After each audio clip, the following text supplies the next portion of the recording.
my department, Department of Applied Linguistics. And I'm taking this as an opportunity just to review my work in the field of history, ELT history, because I think some of you may not be familiar with it. And it's just a nice time for me to step back and think about what I've been doing over these last 20 years. And maybe a turning point, maybe look forward and to see what I might like to do over the next, how many years, I don't know. But we shall, using this as an opportunity to do. Okay, got to move forward. There is a QR code there, and or a link, and the link is to a website, a web page, where you can find references to different things that I'll be mentioning along the way. I don't know if it, can you see if it works? I hope it does. That's, it works okay. Right, that's taking you to a page which associated with this presentation. So welcome to all of you who are watching, not here as well, but welcome, nice to see you here. This is a room in our department. There are about 30 people, well, no, 20 people here, 25 people, students and some members of staff, just to tell people watching where we are. It's a little bit hot, this room, at the moment. It's quite hot here.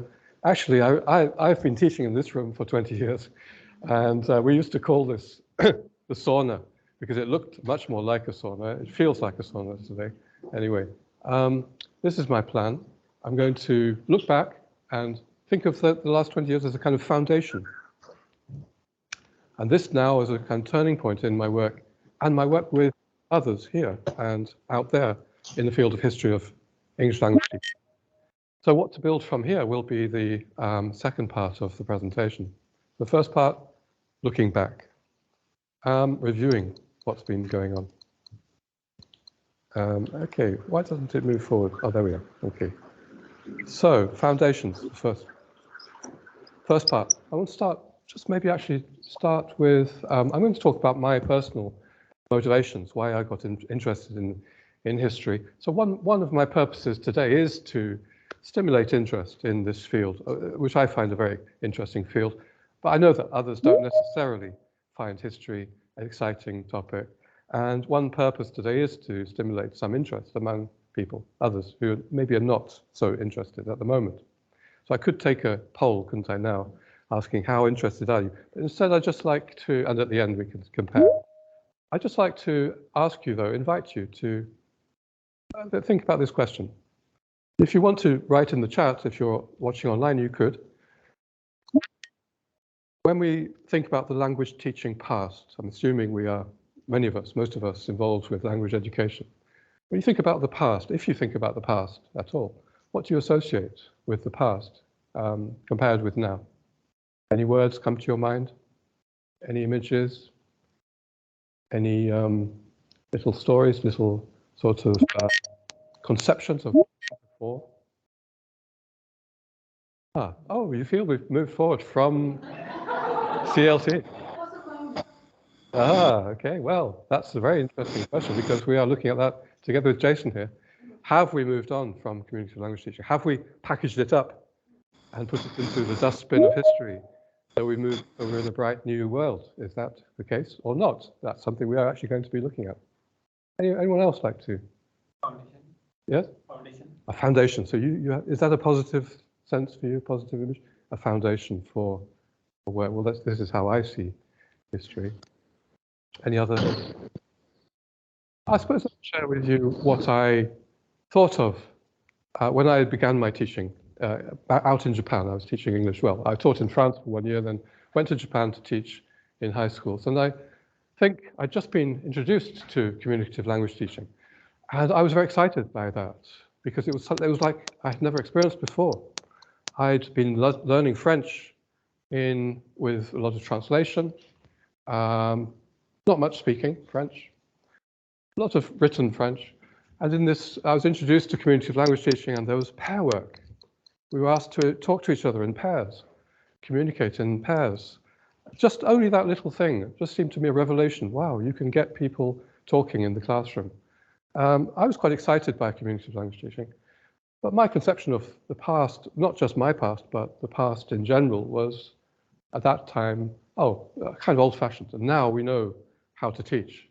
I went out to Japan to enlighten French, Japanese teachers about how they should be teaching. I was 23, they were older than me, more experienced. Anyway, I think I would suggest that many of us involved in language teaching, ELT, for example, do have a vague idea of grammar translation method. We label it as grammar translation method without really knowing what it was, but it was old-fashioned. And we're more enlightened now. Maybe there was a little bit of audiolingualism on the way, but with our communicative language teaching, as Tilly thinks we're moving forward now from CLT.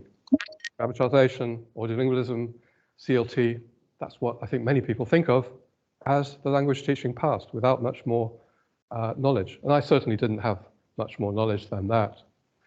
And another thing, though, that maybe some people are thinking more and more these days is that the past of ELT was a colonial past. It was a past of empire, and we're now in post-imperial, post-colonial times. Another sort of narrative.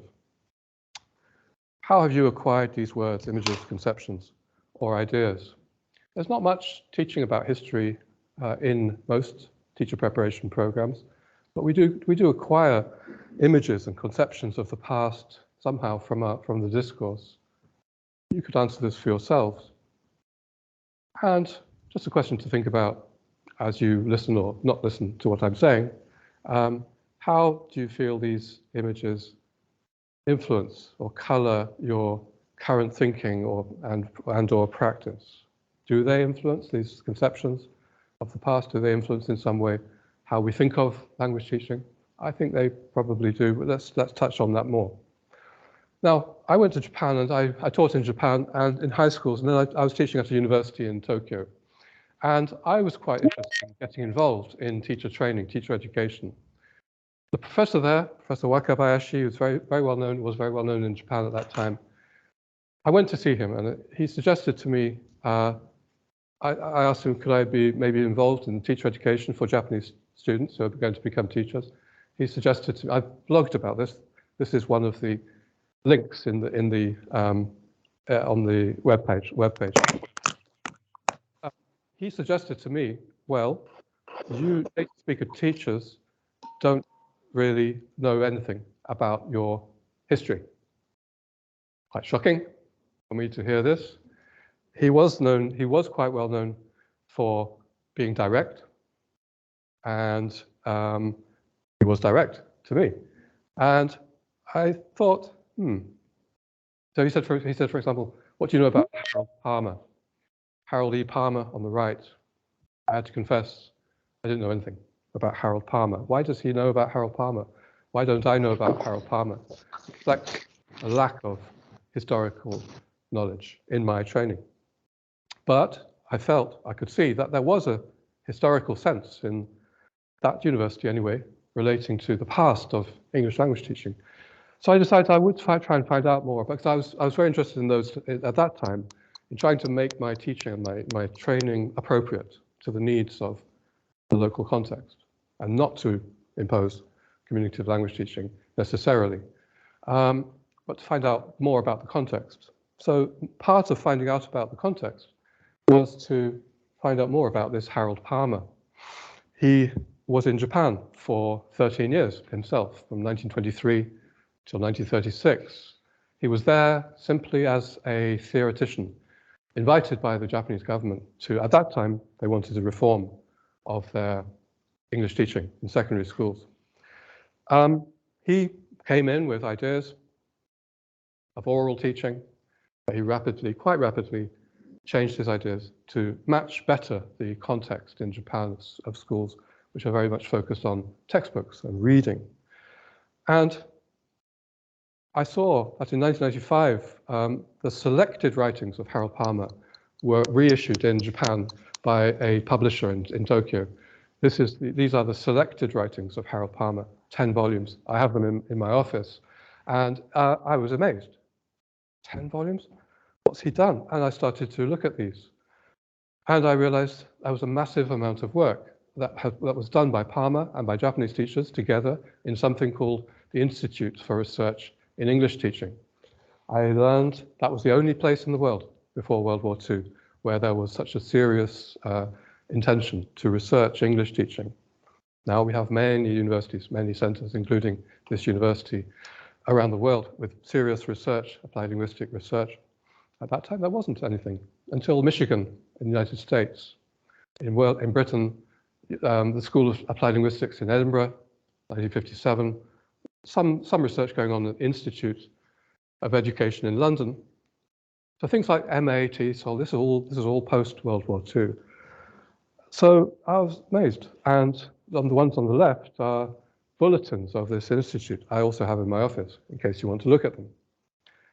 Now, that led me more and more into realizing that researching the past was going to be quite interesting.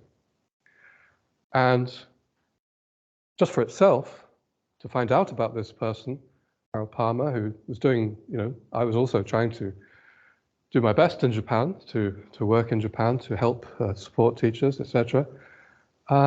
He'd done that already, and I thought, wow, we need to find out what he's done to learn from what was done in the past. Some of it was a failure. Some of it was quite successful in collaboration with Japanese teachers, this adaptation to the context I mentioned. I was also quite impressed by the fact that this institute still existed. And Professor Wakabayashi was one of the leading members of this institute, which changed its name in the war to Institute for Research in Language Teaching. It still existed, and in 2013, it celebrated its 90th anniversary. And this year celebrates its 100th anniversary as nowadays it's like an association, but they do very practical classroom-based research into how to teach in Japanese secondary schools. And I was very impressed by the way they actually seemed to be empowered to resist the latest fashion at that time was communicative language teaching, because of a sort of awareness of what worked or didn't work in high schools, whereas most people were sort of either rejecting it completely or sort of taking it off the shelf to try to implement in high schools, as I had been trying to do. But I was impressed by the sort of the sense of the historical sense which they had, and also the way that seemed to be empowering for them in resisting the latest fashions just because they were the latest fashion. So I wrote about that in this piece later on. I went forward and I decided I'm going to research Harold Palmer's work for my PhD, because, and that's what I did. I had a choice. I was going to look at something like learner autonomy, which was changing all the time. There were people, many people researching it. Every month there'd be a new article. This is the problem, isn't it? If you're researching, I'm talking to PhD students, if you are researching something very topical, it's a good thing, but work is coming out all the time, and you have to know where to stop reading and start reading. With history, I'm starting to advertise history for potential PhD students in the future. I'm always very happy to hear from them. History is not going to change. History is out there. What does change, of course, some people are publishing, but not many people are working in this field. Anyway, our views of history change, but what actually happened doesn't change. So that's my PhD, and I finished it finally in 2005 after many years of part-time work. So I looked into Palmer, and for my PhD, and this is what I had a discussion the other day with some of my PhD students, in our field of applied linguistics, we need to justify why we are looking at history, because it is quite rare. It's not a mainstream, it's not something many people do. So in my PhD, my supervisor was Tony Howard. I'll show you his book, his book, A History of English Language Teaching. I said to him, well, what shall I write for the research methods? What shall I write at the beginning of the thesis? He said, well, go and see what they do in the history department. He'd only had one other PhD student for history, despite being this authority on history of English language teaching. And in history, they seem to just go straight in. They seem to just go straight into the narrative, and they have lots of footnotes. That's humanities. Okay, we are social sciences, so we have methods, ontology, epistemology, and things like this. Well, I didn't quite go that far, but I did decide I needed to have a section saying why I'm doing history. So I reviewed what other people had said, and so here is what other people had written about why history. I'll use these as preliminary arguments about why history is valuable. Stern, Harold H.H. Stern, great book, Fundamental Concepts of Language Teaching, talked about the paucity of studies. He did feel strongly that we need more history, more historical research, especially in-depth studies of restricted scope. So here is just a scholarly reason. There is not enough research. There are lots of gaps. There are lots of things we need to do research about. But he's saying it's a foundation. We're not going to fall victim to a succession of passing fashions if we know more about history in our field. Maybe that's what you meant to, a foundation. It's also what I saw among those Japanese teachers, a kind of a sense of being able to resist the latest fashion, being able to critically analyze the latest fashions. Gaining perspective is what Stern said. Stern went so far as to say history should be one of the 5 source disciplines for language teaching theory. This is why we historians like him, like Stern, because he identified historical research as a very important foundational area of research. There's another interesting book, Bowen, Madsen, Hilferty. They had an introductory methodological text in 1985. As I'll say later, most texts on methodology for teachers, they sometimes do have a historical bit, potted history, little history, rather like what I was describing, grammar translation method, ordinary method, this sort of procession of methods, as I've called it. Very short, but Bowen, Madsen, and Hilferty were different in that they had some interesting ideas about why history, as we can see here. Alan Maley, actually, well known in the field of EFL, has supported history for these reasons. And this is quite practical, down-to-earth reason, the last one, and I'm going to come later to teacher education and how we can bring history into teacher education. Now, and also, that was what I wrote about, I reviewed in my PhD, and we probably still do need this kind of section in our PhDs about why history, along with our methods, the methods of doing history, which we may not require if we were doing a PhD in the department of history. Okay. But in retrospect, I would also advertise history because I got this from my research. New research discoveries happen quite often with history. Not all the time, but suddenly you're in an archive. Ashish here was in archives in India, dusty archives, and finally, looking for something, and you've got questions in your mind, continually questioning. One question leads to another. So many things. Oh, wow, that's something, a discovery. Happened to Jason the other day. We were in the room upstairs, which is the ELT archive. It's a good thing, isn't it? When you learn something new, you find something new, you're doing research. It engages your imagination. How much applied linguistics engages the imagination? I ask you. Nice thing. Sharing stories. You then sharing stories with others. We all like stories, don't we? And teachers like to share stories. This is something I won't be able to go into in depth. But I think narrative knowledging, the way teachers share knowledge, is often in the form of stories. Maybe history can tie into that. I'm just going to give a few suggestions like that without really going too much into depth today. And the excitement of building a new field. These were all things that I have experienced. Now, I'm going to talk about how that led to, I think, building a kind of field. I'm not saying it's a new field, but building a field, laying foundations. I did my PhD at Edinburgh with Tony Howard, who is the author of this book, second edition, 2004, with Henry Widdowson, A History of English Language Teaching. At Edinburgh, it was the first school of applied linguistics in Britain, and they, as a result, had a collection of textbooks, quite old textbooks that Tony Howard had collected, but also had been donated to this department in 1957. It was called the Dakin Collection, after Julian Dakin. Tony Howard I took a long time to finish my PhD, and he retired during that time, and thankfully for me, he agreed to supervise me still. But his collection, the historical collection, was sort of under threat a little bit. And anyway, that became the archive, the Warwick ELT archive here. So it was the beginnings of a collection, historical collection, which we have here at Warwick.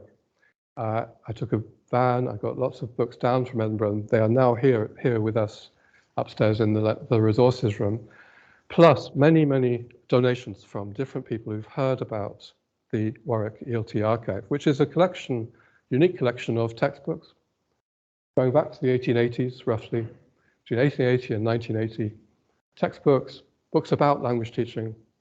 And in the meantime, on the way, with Tony Howard, we collaborated, as I was doing my PhD, on issuing selected works by 19th century pioneers and foundations of ELT pioneers, Michael West, Harold Palmer, people like this.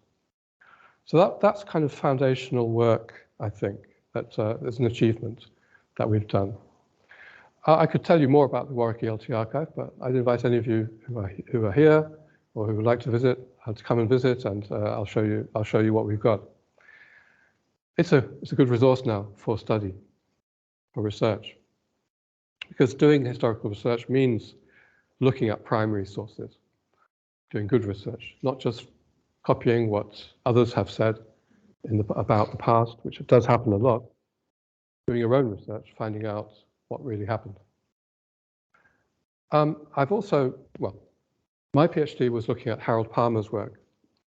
And I think, so Howard, of course, recognized the importance of Harold Palmer in general.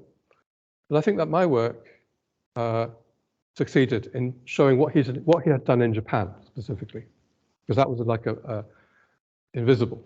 So all of those books I showed you had not been issued in Britain.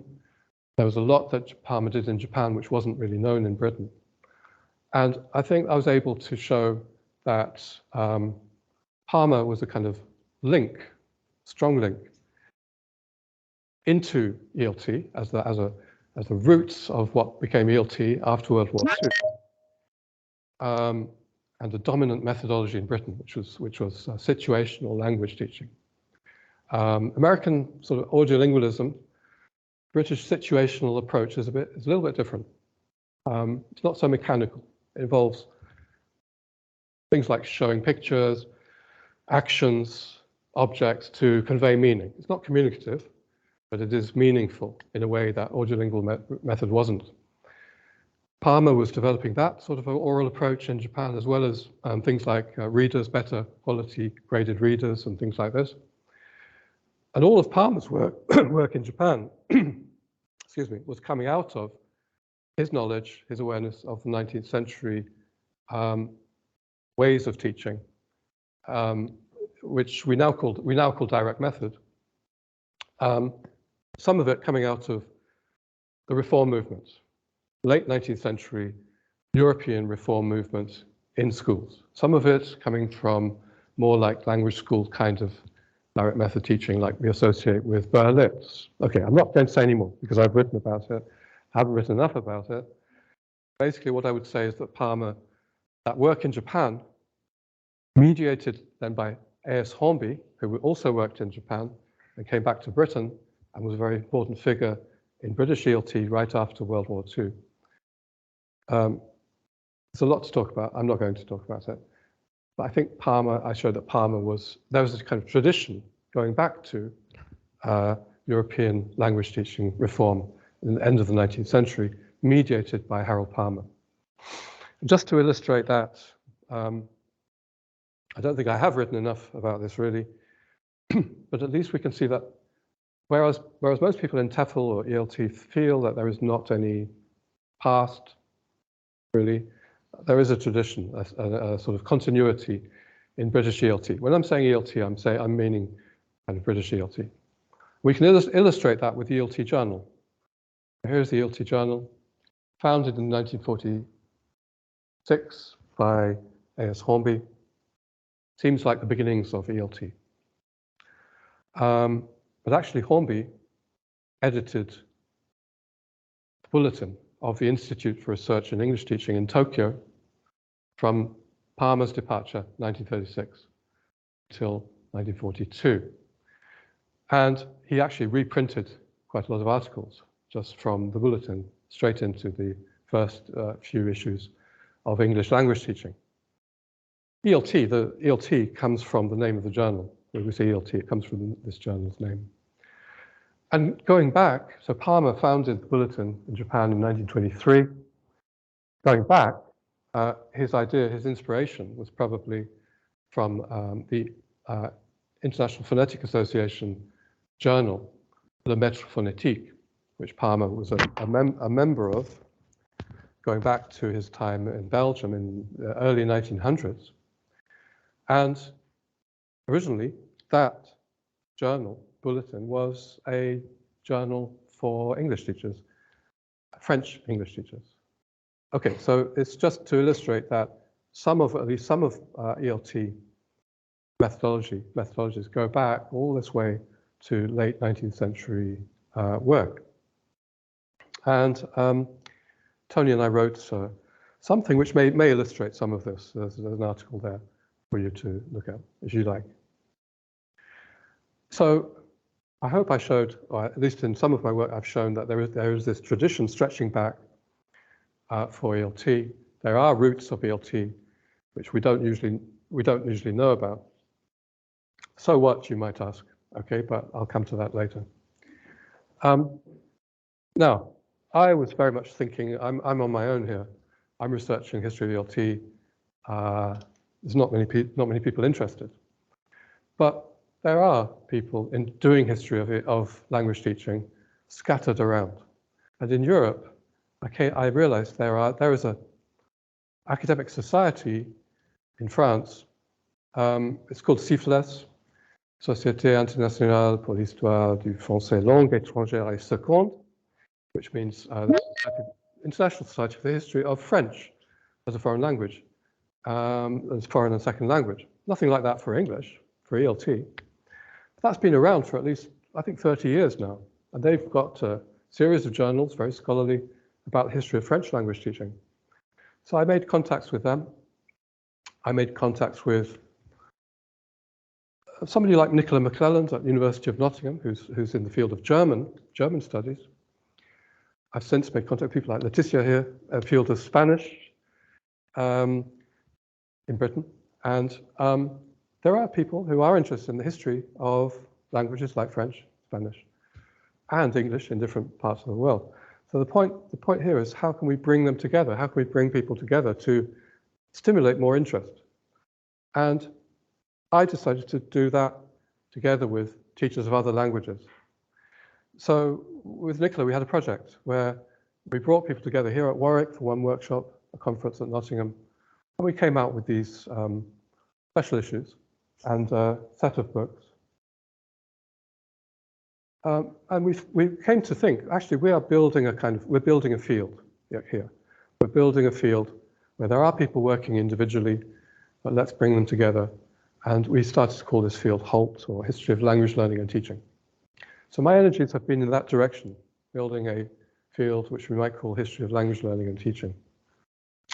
You're very welcome to join this network, if you would like, which is an ILA research network on the history of language learning and teaching. You'll get information about events, publications, etc. So I wouldn't say, I haven't really been building the field of history of English language teaching. That's maybe something for the future. But then we've been building this field of history of language learning and teaching. And along the way, part of my PhD was to write about research methodology. And so I did write an article for, this is a very self-indulgent talk. It's just telling you everything I've done, achievements. I hope you don't mind. But it's also to get people interested, hopefully give some links that you can follow up if you're interested. So this was an article about research methodology, really, how to do history, if you're interested, coming out of my PhD. And another thing, there are quite a lot of research questions here, which I listed for the field of history of language learning and teaching for anybody interested in doing a PhD in this field. So that's, I don't know if, do you know, does any of you know BBC Radio 6 Music? They have a DJ I like called Guy Garvey, not Guy Garvey, can't remember his name now, Gidinko. And halfway through his show, he just sort of goes like this. Oh, we're halfway. Let's just sigh a bit. Let's just pause, have a drink. And he goes like this. Okay. Yeah, so that's what this is. Just halfway. And now, that's what I've done. That's what we've done. But this could be a turning point, kind of turning point. I've done a little link to a lecture I gave the other day. It wasn't about history, but it was the same kind of thing. I was looking back over work and thinking, what am I going to do now in my remaining time of activity? So I think there have been some achievements here, definitely, but some concerns. Also, looking back, I think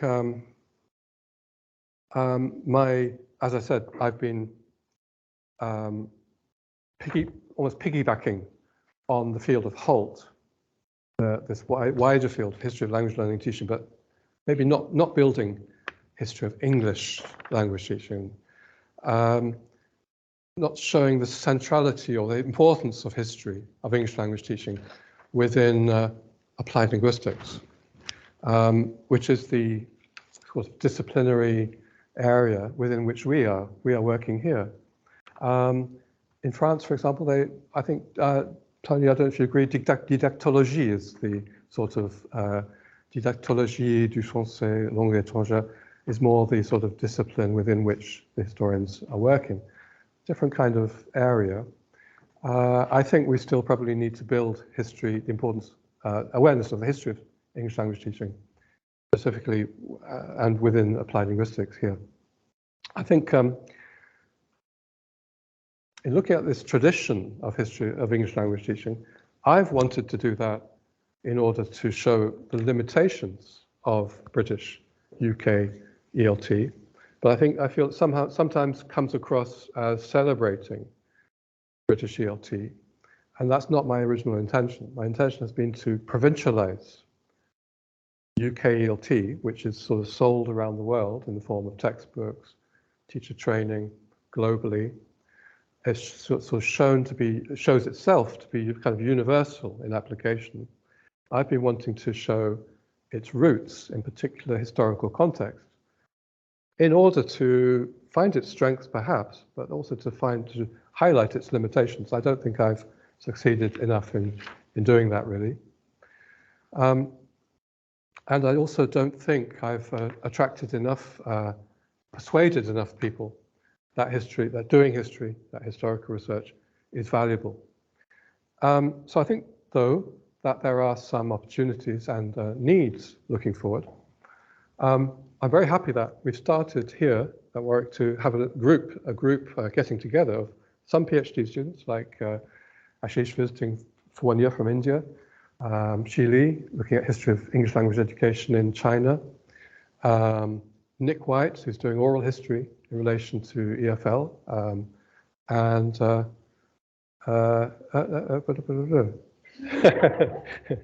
who have I forgotten?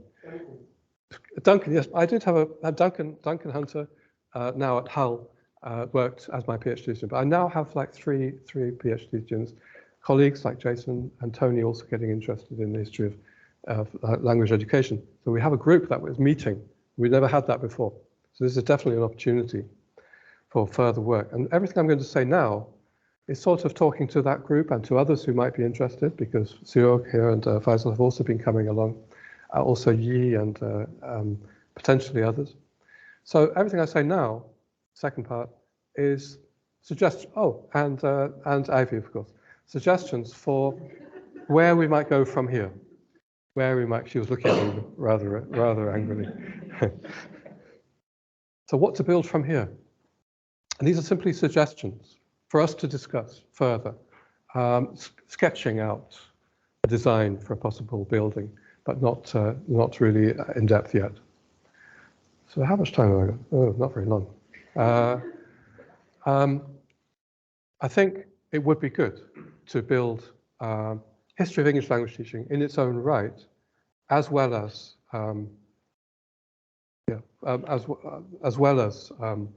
retaining connections with historians of other languages. And something happened the other day. A few webinars. Webinars is something we might start to think about doing, attracting more interest in historical topics. This was with Belter in Bangladesh, relation to the work of Michael West. It was interesting. Lots of people attended this. How appropriate is Michael West's pre-war ideas to Bangladeshi teachers now, and to Indian teachers as well? And I'd say we should do this not just for celebration purposes. This was his 50th anniversary of his death, but look at the limitations of, if they are British ELT people more, and coloniality, and kind of subvert the global. This is what I was saying. I feel we haven't quite achieved yet. I'd like history. I'd like us to discuss how history could be something more mainstream, not just a minority interest, but something. I think it was Nick said the other day, not in the rear view mirror of a car, but something right ahead of us on the road, something central, which I think we need stronger arguments than what Stern and even Maley showed at the beginning. Stern, though, did talk about how in methodological introductions, the historical antecedents are often no more than a backdrop. And together with Duncan, we do discuss how packaging up methods consigns them to the dustbin of history, enabling the establishment of new ideas in our field. So history has a kind of function in our field. What does this kind of ahistoricity or abuse of history justify or support in more depth? I'd like us to look into that more deeply, because I think, and together with Tony, we are doing that. We're going to start by looking at 3 core texts in TESOL teacher education, particularly, and how the extent to which history of language teaching has a place at all, and the nature of the view of history implied in those texts, which influence strongly teachers around the world, perhaps in teacher education, and how we might see that they reproduce myths. But this is something for us to work on. Myths such as scientism. In other words, I mean, reinforcing a view in us as teachers that our work, our life, our profession is always going forward and making progress. We're always looking for the new. We always are innovating. And new ideas come from theory, from background research and theory. So I think the texts we will find are reinforcing this sort of view of our field. And coloniality, reinforcing a sense of native speaker experts having the secret to language teaching methodology, because this is where the references are to, and a over-focus on British American contexts, purporting to be universal. So the way that texts like this are used around the world in teacher education contexts, many different contexts, these methods are seen as universally relevant, whereas in fact, they often haven't taken hold, and also they've been developed outside those contexts. So this is something we will look at more, but the way these texts or these views of history in our field conspire to disempower teachers generally, but also specifically in so-called periphery contexts, counteracting their autonomy and agency. This is the kind of stronger argument I think we need to be making.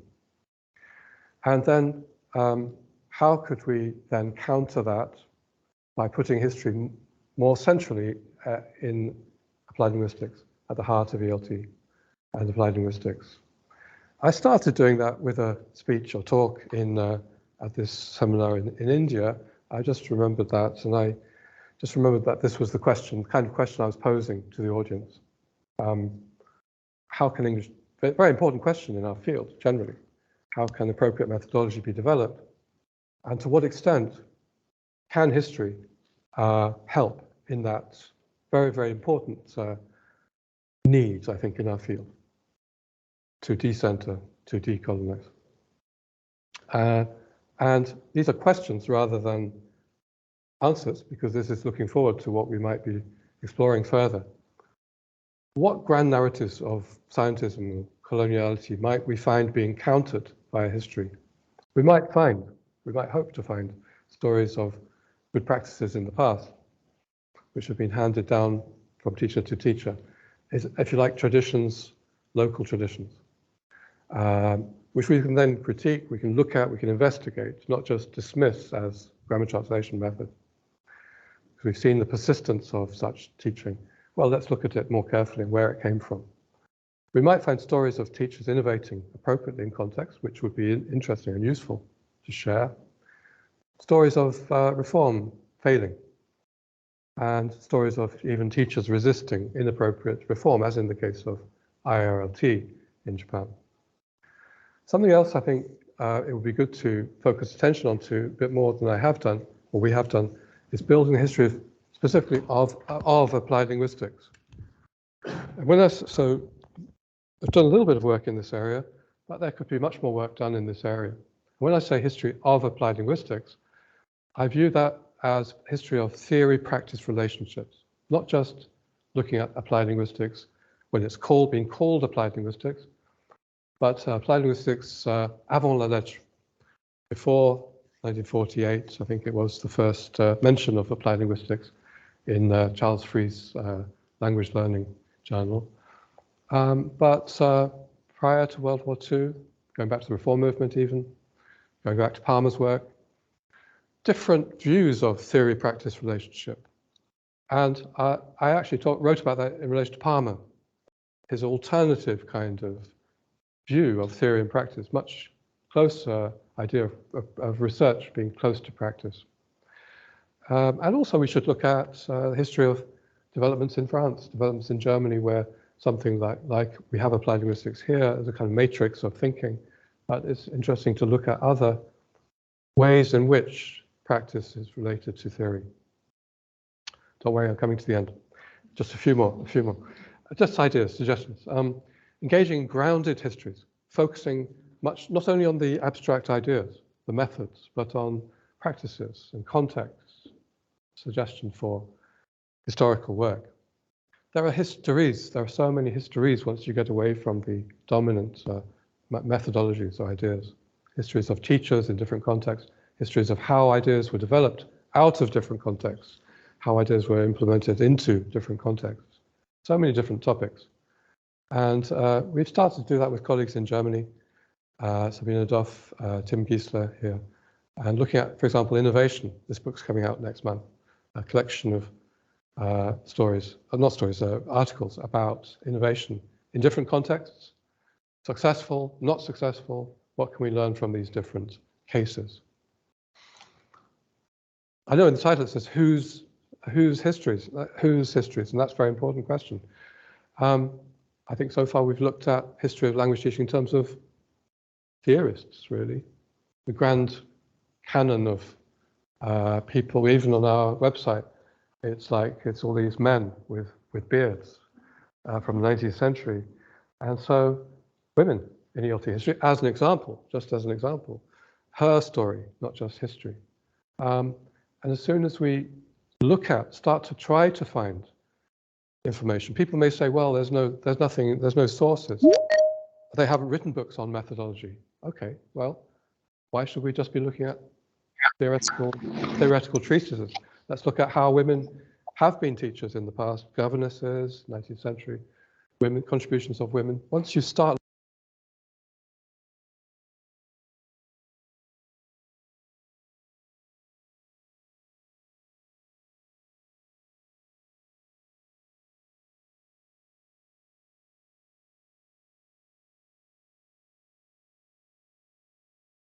just starting a little bit of a project about history of women in ELT history, and the book coming out maybe later this year or next year. But there are of course, other people that other kinds of people, idea. How? Well, oral history may be one source, neglected documents and other sources. This is very important. I shouldn't have left it last, because encouraging histories of English language education in all the different contexts around the world where English is taught. Every context has its own history. We don't just follow the grammar translation audiolingual thing.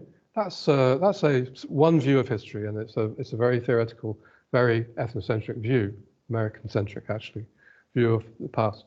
Once we start to realize that there are histories of practice, histories of different contexts, the research has not even it's hardly begun. But we can start to see traditions in different contexts, traditions of teaching, traditions of reform, reform being resisted, and that's one example. Actually, Japan has societies devoted to the history of English language education in Japan. It's not just my article. There are researchers in Japan.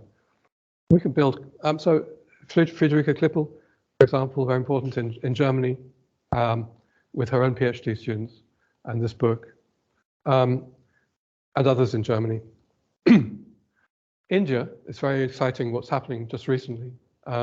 Development of a group centered on Hyderabad, I think, and Delhi, called the Heli India Research Group, and we've got good contacts with them. This is another opportunity, I think, for the future. And to encourage Heli China. Heli China. That's what we'd like to do with some of the PhD students here. And I thought that probably from now I'm going to devote myself to writing books of history. I haven't really done enough in that area. Writing about Harold Palmer's, the roots of ELT. But I think probably, and I will try to do that, but I also realize from this reflection that there is a need and a desire on my part to devote more time, more attention to how to build history of ELT into teacher education, including maybe develop a module here with colleagues for the MA TESOL. I think there's need to develop resources and activities. There has been some work with Nicola Simon Coffey for modern language teachers. We could do the same here, based on our resources. There are ideas about using oral history interviews with colleagues in France, Tours, Marc de Bono, Veronique Castellotti, and with Tim Giesler and Joanna Pfingston in Germany, Bremen. And we are going to meet together at this conference next week and talk about how to introduce more history into teacher education. Finally then, these are just actually the slides from the talk I gave in Hyderabad. But I think it reflects some of what I've been saying. ELT is a dynamic, forward-looking field. We talk about paradigm shifts, quantum leaps, etc. But the past is undervalued, dismissed as outmoded, or appealed to only propagandistically in support of the latest ideas. Instead of history, we live with certain myths, beliefs about the past. There's a discourse of rapid change, but a reality actually of slow or no change in many contexts. I think you'd agree with that. In theory, there's rapid change, but in reality, so let's look at that reality more. Anyway, there's a kind of teacher dependence on top-down shifts in fashion. There's a well-recognized theory-practice divide in the field. And there are needs then for history, because history or historiography can provide, historiography just means good history really in this context. Can provide, this is what I hope, provide a useful basis for teacher education to deconstruct dominant myths and foster teacher autonomy, teacher agency. I'm looking at Zinning because she's interested in teacher agency, but she has no interest in history. You can't see why history is relevant at all. And so I've been thinking about Zinning. Will I persuade Zinning? I don't think I will actually, but we'll see. I think historiography can help affirm the validity of localized theory from practice approaches as opposed to center to periphery applicationism. in the interests of decentering ELT. I hope. And that's what I want to work towards for the rest of the time I have together with you. Thank you very much.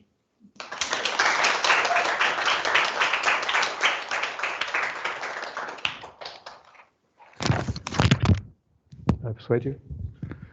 I still have doubts, I have to say. Good student. Good PhD student. So, thank you, Richard. I will stop the recording